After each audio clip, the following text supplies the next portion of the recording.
Di akhir tahun 2022, suatu pagi, saat aku bangun, tiba-tiba aku merasa pusing. Aku mengira ini terjadi karena aku bangun terlalu cepat. Jadi aku segera memejamkan mataku. Dan setelah beberapa saat, rasa pusingnya mereda. Namun di malam hari, pusingku kambuh kembali. Datang dan pergi 4 atau 5 kali. Dan aku mulai khawatir jika aku mengidap suatu penyakit. Di rumah sakit, mereka mendapati tekanan darahku mencapai 195 mm air raksa. Aku terkejut, berpikir selama bertahun-tahun ini, aku selalu mempersembahkan dan mengorbankan diri dalam imanku. Banyak menderita, dan Tuhan telah senantiasa membuatku tetap sehat. Bagaimana bisa tekanan darahku tiba-tiba begitu tinggi? Di perjalanan pulang, hatiku terasa sesak. Teringat bagaimana ayahku meninggal dunia setelah 10 tahun terbaring di tempat tidur, dalam keadaan separuh lumpuh, karena terserang stroke akibat tekanan darah tinggi. Aku berpikir, dengan tekanan darahku yang begitu tinggi, bagaimana jika aku berakhir seperti ayahku? Aku harus menjaga kesehatanku dengan baik. Aku tidak boleh bekerja terlalu keras lagi. Jika kesehatanku memburuk, dan aku tidak bisa melaksanakan tugasku, bukankah itu akan membuatku tidak berguna? Bagaimana jika aku mati dan kehilangan kesempatanku untuk diselamatkan? Aku hidup dalam keadaan panik dan khawatir. Kemudian, di pertemuan, setiap kali ku dengar saudara-saudari membahas pengobatan untuk tekanan darah tinggi, aku akan segera mencobanya di rumah. Aku mengukur tekanan darahku setiap pagi dan malam, dan tidak berani melupakan obat tekanan darah. Aku memberi perhatian khusus pada pola makanku, dan terus memikirkan cara untuk meningkatkan kesehatanku. Setelah beberapa waktu, tekanan darahku menjadi stabil, dan pusingku menghilang. Aku berpikir, aku harus terus meningkatkan kesehatanku dan tidak bekerja sekeras sebelumnya, agar kondisiku tidak memburuk. Selama aku tetap sehat dan bisa melaksanakan tugasku, aku masih akan memiliki peluang untuk diselamatkan. Kemudian, meskipun aku tampaknya melaksanakan tugasku, di dalam hati, aku merasa tidak termotivasi. Dan di masa-masa sulit, hal pertama yang kupikirkan adalah kesehatanku. Di siang hari, aku menemukan masalah di gereja saat pertemuan. Dan pada malam harinya, aku memikirkan dan mencari kebenaran untuk menyelesaikannya. Namun, begitu melihat hari sudah larut, aku khawatir begadang akan membuat tekanan darahku naik. Jadi aku akan segera beristirahat. Di gereja yang menjadi tanggung jawabku, beberapa pendatang baru sudah 3 bulan tidak menghadiri pertemuan. Aku ingin menyirami dan membantu mereka. Tetapi karena mereka bekerja di siang hari, aku hanya bisa menyirami mereka di malam hari. Dan jika aku pergi, itu akan memengaruhi waktu istirahatku. Selain itu, membantu para pendatang baru tidak akan efektif hanya dengan 1 atau 2 sesi persekutuan, dan itu akan membutuhkan banyak waktu dan tenaga. Aku berpikir, apakah tubuhku akan sanggup menanggungnya? Jika aku terlalu lelah dan tekanan darahku naik, apa yang akan kulakukan jika aku terkena stroke dan menjadi lumpuh seperti ayahku? Dengan pemikiran ini, aku menyerahkan para pendatang baru ini kepada saudara-saudari lain untuk mereka bantu. Selama waktu itu, meskipun aku melaksanakan tugasku, aku hidup dalam tekanan dan kekhawatiran yang terus-menerus. Suatu kali, di sebuah pertemuan, seorang pemimpin bertanya apakah aku bisa mengawasi pekerjaan penginjilan. Aku berpikir, tekanan darahku masih agak tinggi dan aku bisa memberitakan Injil. Tetapi memikul tanggung jawab sebagai seorang pengawas membutuhkan begitu banyak pekerjaan. Bagaimana tubuhku bisa menanggungnya? Aku segera berkata kepada pemimpin, tekanan darahku terlalu tinggi dan tubuhku tidak kuat, jadi aku tidak bisa melaksanakan tugas ini. Pemimpin itu memintaku untuk memikirkannya lebih lanjut. Malam itu, aku berbaring di tempat tidur, gelisah dan tidak bisa tidur. Aku tahu bahwa perluasan Injil sangat membutuhkan kerjasama. Tetapi aku khawatir dengan beban kerja yang besar dan berbagai kekhawatiran lain dalam menjadi seorang pengawas. Aku takut jika aku bekerja terlalu keras, kondisiku akan memburuk dan dapat menyebabkan stroke. Bahkan jika tidak mati, aku mungkin akan menjadi lumpuh. Jadi, aku pun bertanya-tanya, apa gunanya diriku nanti jika tidak bisa melaksanakan tugasku? Setelah mempertimbangkannya, aku memutuskan bahwa menjaga kesehatanku lebih penting. Dan ketika aku bertemu dengan pemimpin lagi, aku membuat alasan untuk menghindari tanggung jawab. Suatu hari, aku menemukan satu bagian dari firman Tuhan yang sangat menyentuh hatiku. Tuhan Yang Maha Kuasa berfirman, "Ada jenis lainnya, mereka yang tidak mau menjalankan tugas.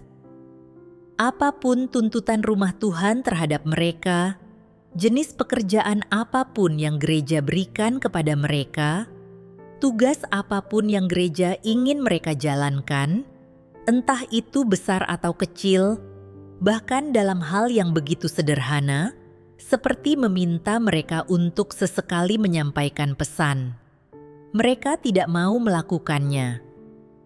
Mereka yang mengaku sebagai orang yang percaya kepada Tuhan, bahkan tidak mampu melakukan tugas yang bisa dibantu oleh orang yang tidak percaya. Ini adalah penolakan untuk menerima kebenaran dan penolakan untuk melakukan tugas. Bagaimanapun saudara-saudari menasihatinya, mereka menolak dan tidak menerimanya. Ketika gereja mengatur suatu tugas untuk mereka lakukan, mereka mengabaikannya dan membuat banyak alasan untuk menolaknya. Mereka adalah orang-orang yang menolak untuk melakukan tugas. Bagi Tuhan, orang semacam itu telah mundur. Mundurnya mereka bukanlah masalah rumah Tuhan telah mengeluarkan atau mencoret mereka dari daftar gereja, melainkan karena mereka sendiri tidak memiliki iman yang sejati. Mereka tidak mengakui dirinya sebagai orang yang percaya kepada Tuhan. Setelah membaca firman Tuhan, jantungku berdegup kencang, dan aku berpikir, aku tidak menyadari bahwa menolak melaksanakan tugas adalah masalah serius yang bisa membuat seseorang disingkirkan oleh Tuhan. Sekarang pekerjaan penginjilan membutuhkan orang-orang untuk bekerja sama. Seharusnya aku mempertimbangkan hati Tuhan, menerima tugas sebagai pengawas, dan melakukan apa yang seharusnya kulakukan.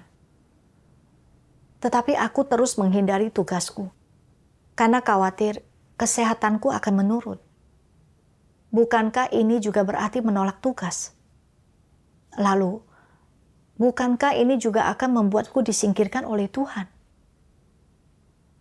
Ketika memikirkan hal ini, aku menjadi sangat takut. Aku merasa semuanya sudah berakhir bagiku, bahwa aku tidak lagi memiliki kesempatan untuk diselamatkan. Dan aku menyesal dahulu pernah menolak tugas. Namun, apa yang terjadi sudah tidak bisa diubah. Ibarat nasi sudah menjadi bubur. Aku merasa sangat sedih dan sangat putus asa. Selama waktu itu, hatiku terasa begitu berat, seperti ada batu yang menekan di dalamnya. Aku menyadari bahwa keadaanku tidak benar. Jadi aku berdoa kepada Tuhan. Tuhan, aku seharusnya tidak menolak tugasku.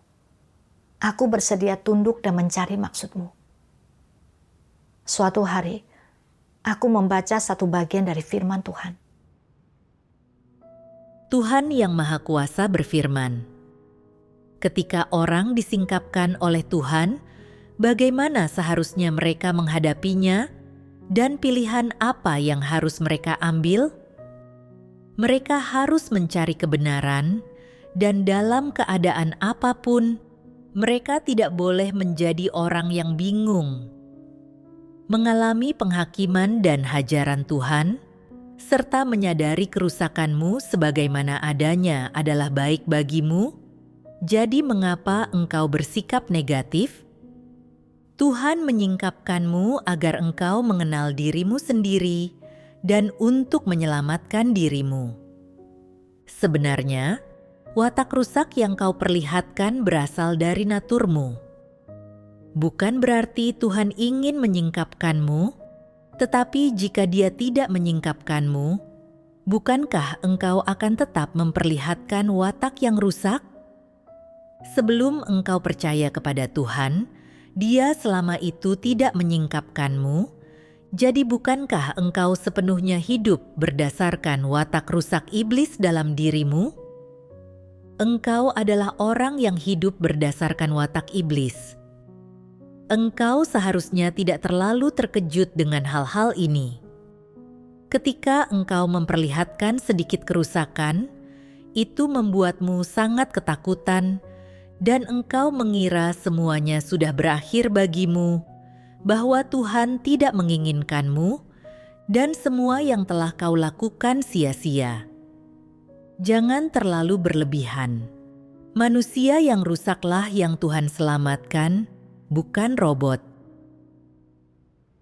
Peringatan dari firman Tuhan membuatku mengerti bahwa dengan mengatur lingkungan dan menyingkapkan diriku, Tuhan bukan sedang menghukum atau bermaksud menyingkirkanku. Sebaliknya, Dia menggunakan penghakiman keras dalam firman-Nya untuk membuatku mencari kebenaran, menyadari pikiran, pandangan, dan niat keliru yang mencemari diriku, serta memurnikan dan mengubah watak rusakku. Ini adalah bentuk tanggung jawab atas hidupku. Namun, aku tidak mencari maksud Tuhan. Dan ketika menghadapi penghakiman keras dalam firman-Nya, aku tidak merenungkan diri atau memetik pelajaran. Sebaliknya, aku malah meragukan dan salah paham terhadap Tuhan. Berpikir bahwa Tuhan ingin menyingkirkanku, yang membuatku merasa negatif dan menghakimi diriku sendiri. Aku menyadari betapa memberontaknya diriku selama ini. Aku tidak ingin terus seperti ini.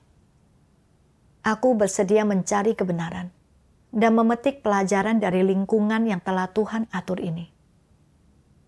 Selama pencarianku, aku membaca satu bagian dari firman Tuhan.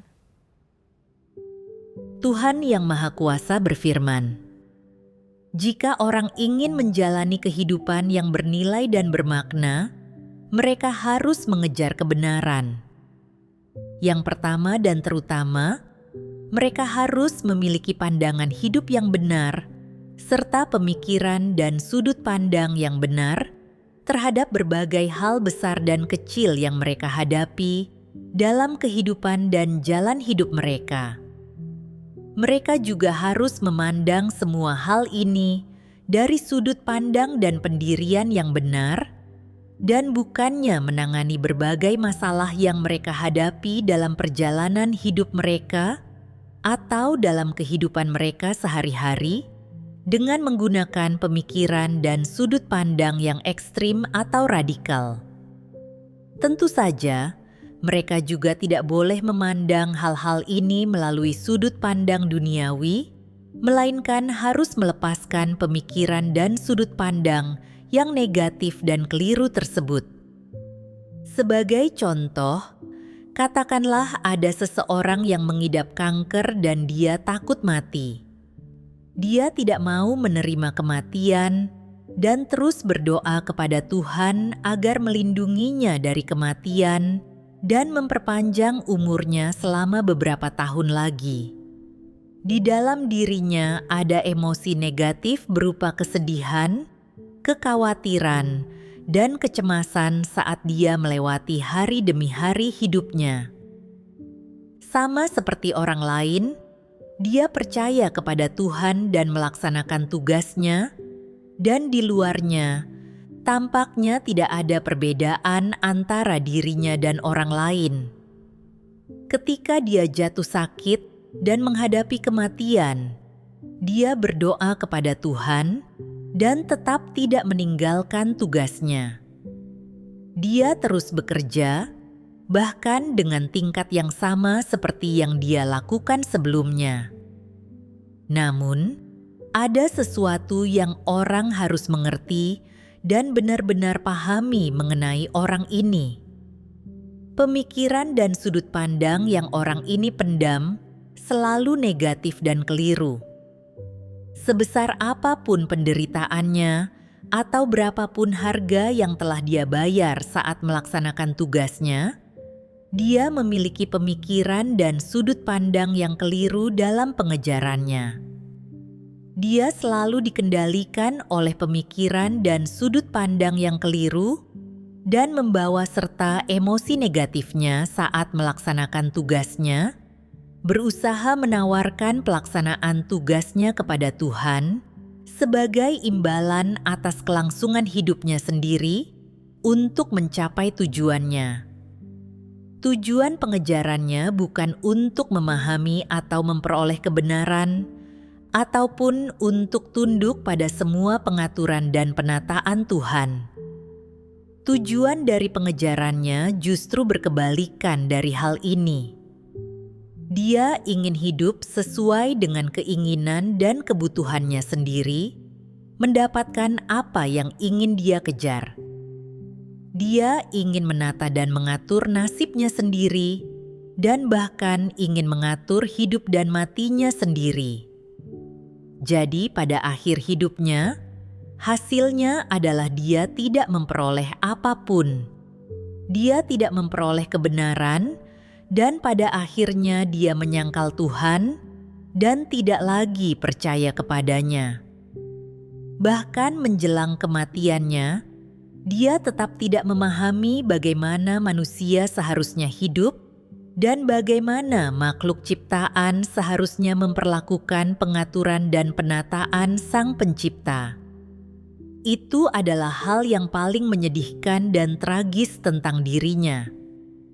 Bahkan menjelang kematiannya, dia tidak memahami bahwa di sepanjang hidup seseorang, segala sesuatu berada di bawah kedaulatan dan pengaturan Sang Pencipta.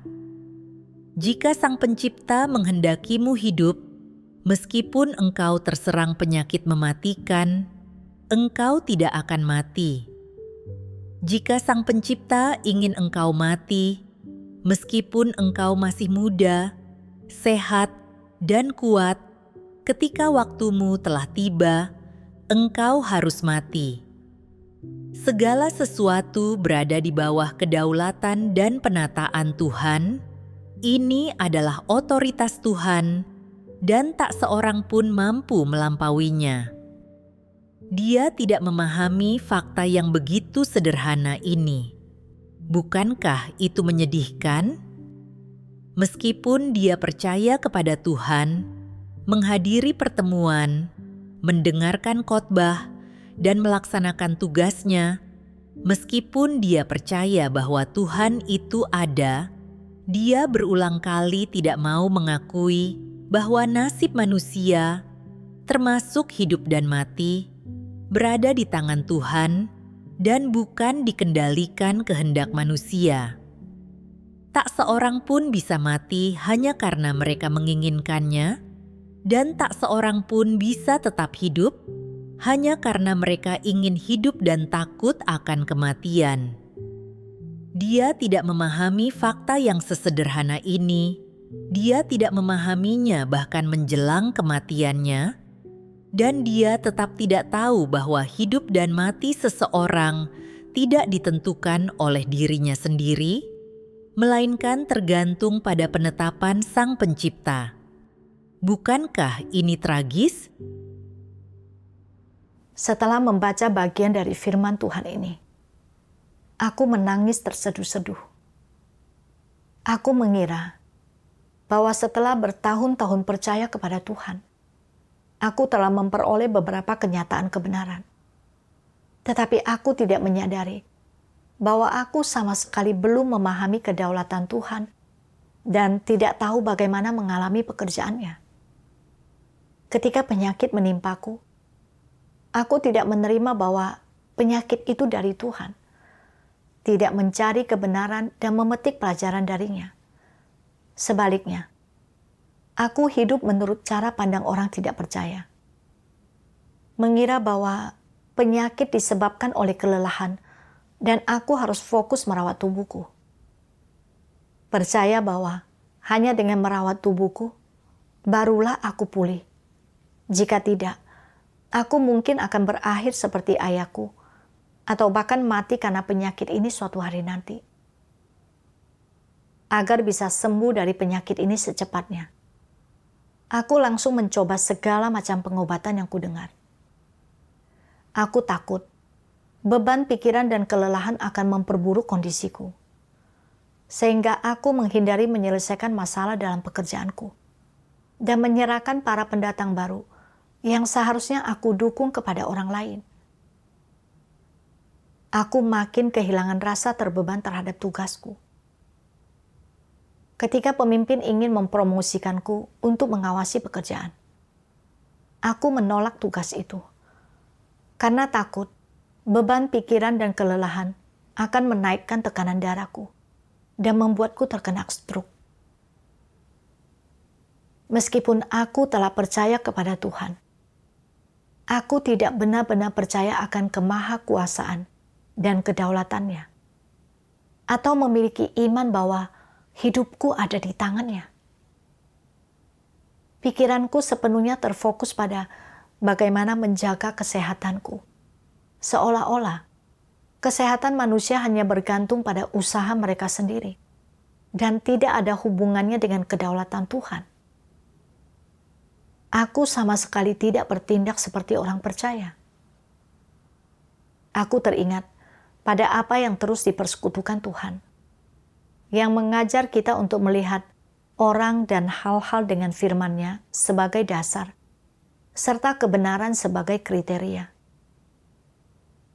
Mengenai kesehatanku, penyakit apa yang mungkin kuderita, kapan aku akan jatuh sakit, dan kapan aku akan mati.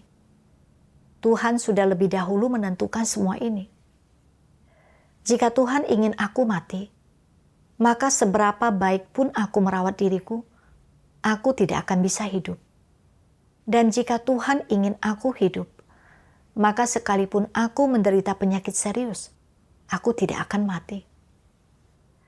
Seperti orang-orang kaya yang makan makanan terbaik setiap hari untuk menjaga kesehatan mereka, tetapi tidak bisa menghindari kematian saat waktunya tiba.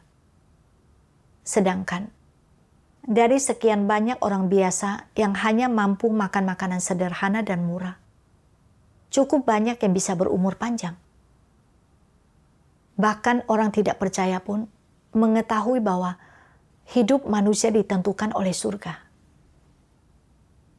Setelah bertahun-tahun percaya kepada Tuhan, serta makan dan minum begitu banyak firman-Nya, aku masih kurang dalam hal pemahaman dasar ini. Imanku benar-benar menyedihkan. Aku tidak melihat segala sesuatu berdasarkan firman Tuhan atau mencari kebenaran.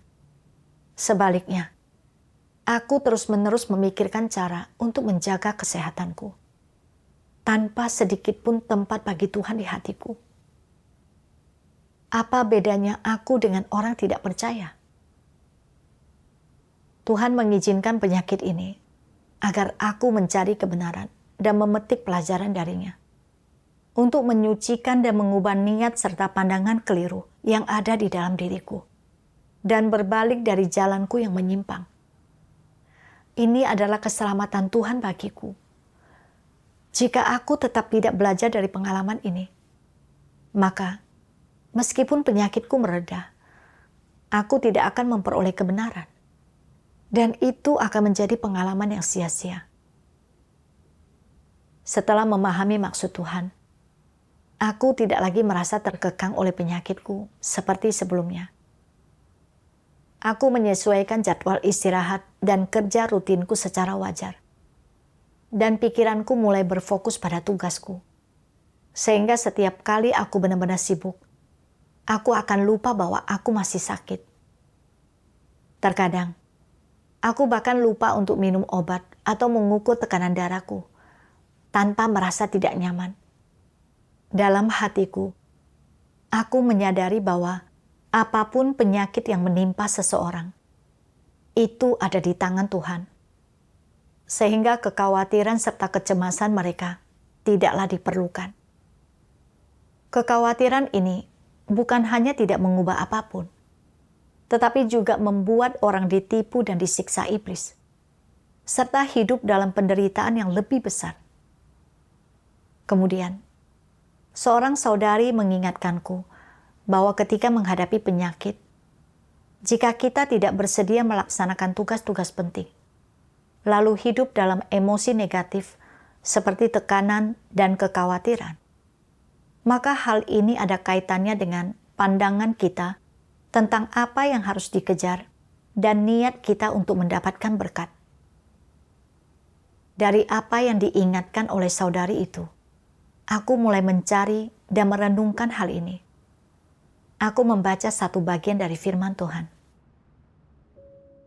Tuhan Yang Maha Kuasa berfirman, sebelum memutuskan untuk melaksanakan tugas mereka, di lubuk hatinya, Antikristus dipenuhi dengan pengharapan akan masa depan mereka untuk memperoleh berkat, tempat tujuan yang baik, dan bahkan mahkota, dan mereka memiliki keyakinan penuh dalam memperoleh hal-hal ini. Mereka datang ke rumah Tuhan untuk melaksanakan tugas mereka dengan niat dan cita-cita seperti itu. Jadi, apakah pelaksanaan tugas mereka mengandung ketulusan, iman yang sejati, dan kesetiaan yang Tuhan tuntut? Pada saat ini, kesetiaan, iman, atau ketulusan mereka yang sejati belum terlihat karena semua orang memiliki pola pikir yang sepenuhnya transaksional sebelum mereka melaksanakan tugas mereka. Semua orang mengambil keputusan untuk melaksanakan tugas dengan dimotivasi oleh kepentingan dan juga berdasarkan prasyarat dari ambisi dan hasrat mereka yang meluap-luap. Apa niat Antikristus dalam melaksanakan tugas mereka? Niat mereka adalah untuk bertransaksi, untuk melakukan pertukaran. Dapat dikatakan bahwa ini adalah syarat-syarat yang mereka tetapkan untuk melaksanakan tugas. Jika aku melaksanakan tugasku, aku harus memperoleh berkat dan mendapatkan tempat tujuan yang baik. Aku harus memperoleh semua berkat dan manfaat yang Tuhan katakan telah dipersiapkan bagi manusia. Jika aku tidak dapat memperolehnya, aku tidak akan melaksanakan tugas ini. Mereka datang ke rumah Tuhan untuk melaksanakan tugas mereka dengan niat, ambisi, dan hasrat seperti itu. Tampaknya seolah mereka memang memiliki ketulusan, dan tentu saja, bagi mereka yang baru percaya dan baru mulai melaksanakan tugas mereka, itu juga dapat disebut sebagai semangat. Namun, tidak ada iman atau kesetiaan sejati dalam hal ini. Hanya ada tingkat semangat tertentu. Itu tidak dapat disebut ketulusan. Dilihat dari sikap antikristus terhadap pelaksanaan tugas mereka, ini sepenuhnya bersifat transaksional dan dipenuhi dengan hasrat mereka akan keuntungan, seperti menerima berkat, masuk ke dalam kerajaan surga, memperoleh mahkota, dan menerima upah. Jadi, sebelum diusir, ada banyak antikristus yang di luarnya terlihat melaksanakan tugas mereka dan bahkan meninggalkan dan menderita lebih banyak daripada orang kebanyakan. Apa yang mereka korbankan dan harga yang mereka bayar setara dengan Paulus, dan mereka juga tidak kurang sibuk dibandingkan Paulus. Ini adalah sesuatu yang dapat dilihat semua orang. Dalam hal perilaku dan tekad mereka untuk menderita dan membayar harga, mereka seharusnya menerima sesuatu. Namun, Tuhan tidak memandang orang berdasarkan perilaku lahiriah mereka, tetapi berdasarkan esensi mereka, watak mereka, apa yang mereka perlihatkan, serta natur dan esensi dari setiap hal yang mereka lakukan. Firman Tuhan mengungkapkan keadaanku yang sebenarnya. Setelah aku mulai percaya kepada Tuhan, apapun tugas yang diatur oleh gereja untukku, aku tidak pernah menghindarinya. Dan meskipun menghadapi hambatan dari keluargaku yang tidak percaya, penganiayaan dari partai komunis, serta ejekan dan fitnah dari dunia, tidak peduli betapa sulit atau menyedihkannya semua itu, tekadku untuk melaksanakan tugasku tidak pernah goyah. Jadi, aku percaya bahwa Tuhan pasti akan mengingat semua pengorbananku. Tetapi tekanan darah tinggi yang kumiliki benar-benar menyingkapkan keinginanku untuk mendapatkan berkat. Aku mengira bahwa selama aku memiliki kesehatan yang baik dan bisa terus melaksanakan tugas, harapan untuk diselamatkan itu masih ada. Namun, ketika dalam melaksanakan tugasku dibutuhkan penderitaan dan membayar harga, aku khawatir itu akan memperburuk kesehatanku dan aku akan mati tanpa menerima berkat. Jadi aku melaksanakan tugasku dengan asal-asalan, tanpa kesetiaan yang sejati. Ini semua sepenuhnya disebabkan karena kendali dari pikiran dan pandangan iblis seperti, jika orang tidak memikirkan dirinya sendiri, langit dan bumi akan menghukumnya. Dan di mana ada kehidupan, di situ ada harapan. Ketika menghadapi penyakit yang berpotensi mengancam nyawaku, aku tidak ingin menderita dan mengorbankan diriku, menghabiskan seluruh waktuku khawatir tentang kesudahan dan tempat tujuanku, dan menangani tugasku dengan asal-asalan, serta tanpa rasa terbebani, bahkan terkadang menolaknya. Aku sering berkata bahwa aku melaksanakan tugasku untuk memenuhi maksud Tuhan. Tetapi sekarang aku menyadari bahwa pelaksanaan tugasku didorong oleh keinginan untuk mendapatkan berkat. Meskipun aku tampaknya membayar harga dan mengorbankan diri seolah-olah aku setia kepada Tuhan, pada kenyataannya, aku tidak memiliki ketulusan sejati terhadap Tuhan. Semua itu hanyalah transaksi dan tipu daya. Aku menyadari bahwa watakku benar-benar licik dan jahat. Dan penderitaan serta pengorbanan diriku hanyalah upaya melakukan tawar-menawar dengan Tuhan. Aku sedang menempuh jalan antikristus. Aku teringat bagaimana Tuhan berinkarnasi untuk berbicara dan memberi kita kebenaran yang melimpah. Bagaimana Tuhan telah memberi begitu banyak untuk kita tanpa meminta apapun sebagai balasan. Dan bagaimana kasih serta keselamatan Tuhan itu tulus dan murni. Sementara aku melaksanakan tugasku sepenuhnya demi keuntungan dan berkat untuk diriku sendiri. Bahkan pengorbanan diriku yang sederhana pun hanyalah sebuah upaya untuk tawar-menawar dengan Tuhan. Aku sadar betapa aku egois dan tidak memiliki hati nurani. Aku tidak bisa terus seperti ini. Aku harus segera bertobat. Terlepas dari apakah aku akan menerima berkat atau menderita kesulitan, aku harus tunduk pada kedaulatan dan pengaturan Tuhan, serta melaksanakan tugasku dengan baik. Kemudian, aku membaca satu bagian dari firman Tuhan lainnya. Tuhan Yang Maha Kuasa berfirman, "Setiap orang pasti akan menghadapi kematian dalam hidupnya."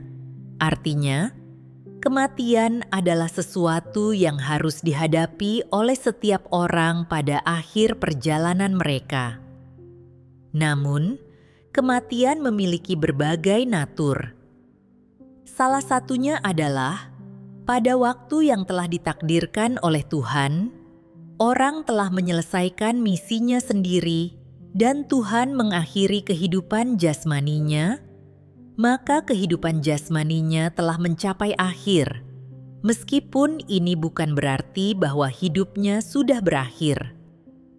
Ketika seseorang tidak lagi memiliki daging, hidupnya sudah berakhir.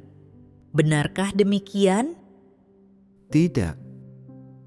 Dalam wujud apa hidupmu setelah engkau mati, tergantung pada bagaimana engkau memperlakukan pekerjaan dan firman Tuhan semasa engkau masih hidup. Ini sangat penting. Dalam wujud apa engkau akan ada setelah engkau mati, atau apakah engkau akan tetap ada atau tidak, itu akan tergantung pada sikapmu terhadap Tuhan dan terhadap kebenaran selagi engkau hidup. Jika selagi engkau hidup, saat engkau menghadapi kematian dan segala macam penyakit, sikapmu terhadap kebenaran adalah sikap yang memberontak, melawan, dan merasa muak akan kebenaran, maka saat kehidupan dagingmu telah berakhir, dalam wujud apakah engkau akan ada setelah kematianmu? Engkau pasti akan ada dalam wujud yang lain, dan hidupmu pasti tidak akan berlanjut. Sebaliknya, jika selagi engkau hidup, saat engkau memiliki kesadaran di dalam daging, sikapmu terhadap kebenaran dan terhadap Tuhan adalah sikap yang tunduk dan setia, dan engkau memiliki iman yang sejati. Sekalipun kehidupan jasmanimu telah berakhir, hidupmu akan terus ada dalam wujud lain di alam lain. Inilah definisi dari kematian. Setelah membaca firman Tuhan, hatiku merasa jauh lebih terang. Dari firman Tuhan, aku memahami bahwa setiap orang akan menghadapi kematian, tetapi natur setiap kematian itu berbeda. Beberapa orang mengejar kebenaran dan melaksanakan tugas mereka dengan kesetiaan. Dan meskipun mereka mati dan hidup mereka berakhir, itu tidak berarti mereka belum diselamatkan. Mereka telah menyelesaikan misi hidup mereka dan kembali kepada Tuhan. Ini adalah kehidupan dalam bentuk yang lain. Aku juga memahami bahwa keselamatan tidak terkait dengan hidup atau mati, tetapi bergantung pada sikap seseorang terhadap Tuhan dan kebenaran. Dalam pencarian orang akan kebenaran, berfokus untuk menangani segala sesuatu sesuai dengan prinsip kebenaran, dan memiliki ketundukan yang sejati, serta rasa takut yang mendalam kepada Tuhan adalah standar untuk keselamatan. Namun, ketika menghadapi penyakitku, aku tenggelam dalam kesakitanku, tidak mampu tunduk pada kedaulatan dan pengaturan Tuhan, meremehkan tugasku atau bahkan menolaknya. Meskipun aku menjaga dagingku dengan baik, tanpa mengejar kebenaran dan mengubah watakku, aku masih belum bisa diselamatkan. Aku terus-menerus khawatir tentang penyakitku, dan aku tidak ingin membebani pikiran atau melelahkan diri dalam melaksanakan tugas, apalagi menerima penugasan penting. Meskipun aku tidak perlu terlalu khawatir atau membayar harga, aku belum memenuhi tanggung jawab yang diharapkan dari seorang makhluk ciptaan, menyisakan penyesalan dan rasa bersalah yang tak bisa diperbaiki. Setiap kali aku memikirkan hal ini, hati nuraniku merasa gelisah.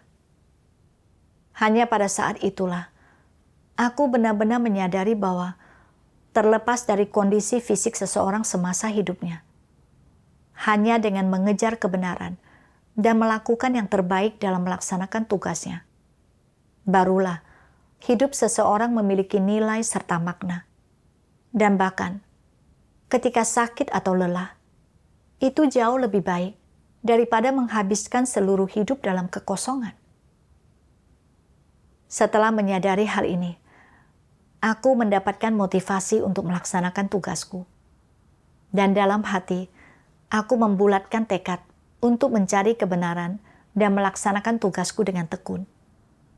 Dan jika Tuhan kembali memberiku kesempatan, aku tidak akan lagi menuruti dagingku. 3 bulan kemudian, pemimpin mengatur agar aku mengawasi pekerjaan penginjilan sekali lagi. Aku tahu, ini berarti Tuhan memberiku kesempatan untuk bertobat. Dan aku tidak bisa terus khawatir tentang penyakitku. Jadi, aku menerima tugas ini. Ketika benar-benar melaksanakan tugasku, aku menghadapi banyak kesulitan. Dan terkadang, merasa agak lelah. Aku juga masih khawatir tubuhku mungkin tidak mampu bertahan.